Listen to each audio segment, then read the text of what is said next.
Hi guys, today we're going to talk about the 5 apps I like to use on my smartphone to read.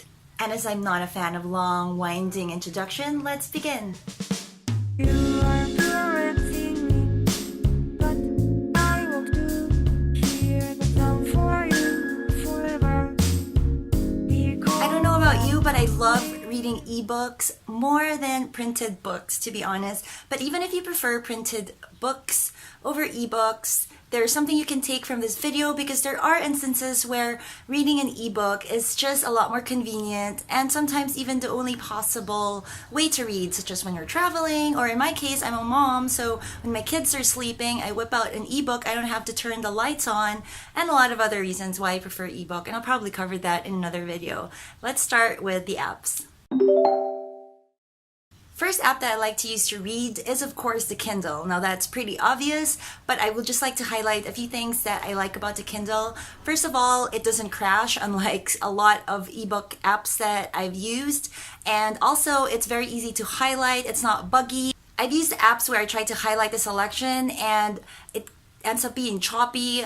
The app basically just doesn't do what I want it to do. With the Kindle, I haven't really encountered any bugs, and I've used it on my iPhone and my Android phone as well, and even my laptop. And I do like that if I highlight books, especially nonfiction books, I want to know that the highlights will stay and I can access them anytime I want. So number 1 on my list is the Kindle for these reasons.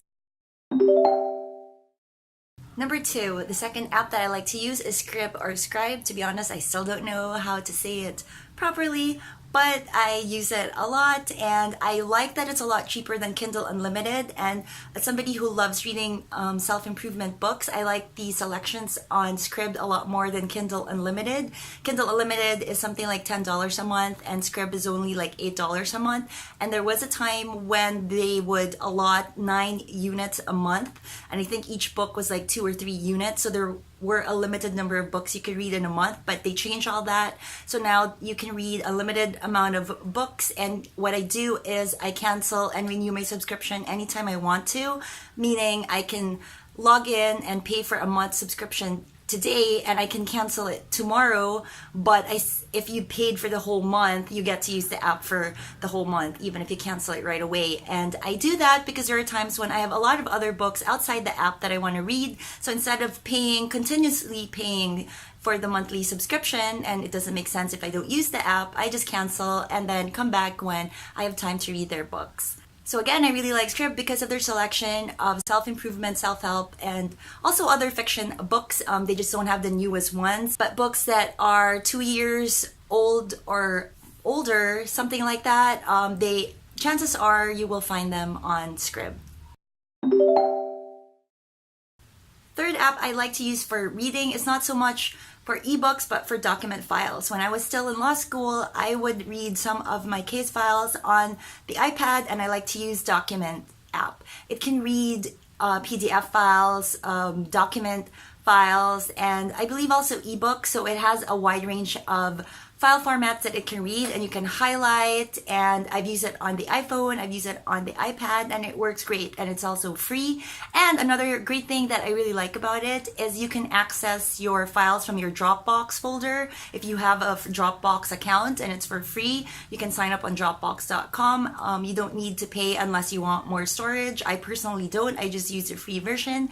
And with Document app, you can just open it up, link your Dropbox to it, and say, for example, a classmate or anyone you know, a coworker, shared a PDF file with you, you can have it in your Dropbox, and again, just easily open it up with the Document app. And again, you can highlight and do a lot of things that great ebook readers allow you to do.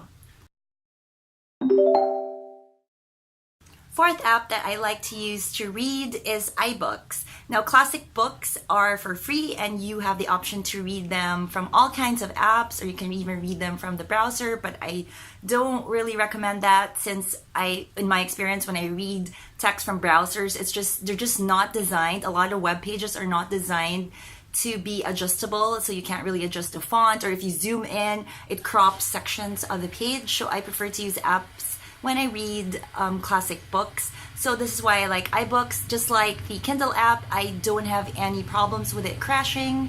It's also really easy to highlight selections, and I have to reiterate this because I like to highlight and there are apps that crash, and actually Scribd is one of them. I've had some bad experiences with highlighting some selection. It just wasn't working, so I think it really needed an update. It happened about a couple of weeks ago, but maybe they've already fixed it, hopefully. And iBooks has never given me this problem. So you basically just go to the iTunes store and search for the classic books that you want to read, and then it's for free, obviously, and then you just download it and open it up on your iBooks. 100% free. The fifth app that I like to use for reading is Feedly. This is just one of my favorite apps ever.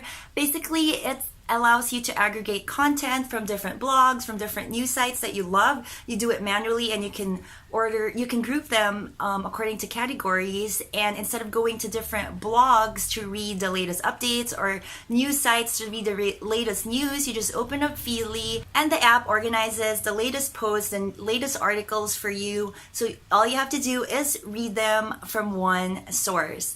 Another thing that I also like to do with Feedly is I like to use it with another app called Instapaper. Instapaper works just like Pocket and a lot of those other apps that allow you to save and read articles for later, but I specifically like Instapaper because when it saves the articles, the blog posts, whatever that you like, it does it in a simplified format. It removes a lot of the noise, a lot of ads, a lot of banner ads especially, and all you have is the content of the article with a few photos. So what I do with Feedly, if I'm looking over the articles that I like and I see one and I don't have the time to read it, or if I've read it and I loved it and I want to reread it in the future, I just click on a link down below and then I have it saved to my Instapaper. As always, I hope you learned a thing or two from this video. I'll be making more like it, so don't forget to subscribe and hit whatever buttons you want down there. I'll see you next time.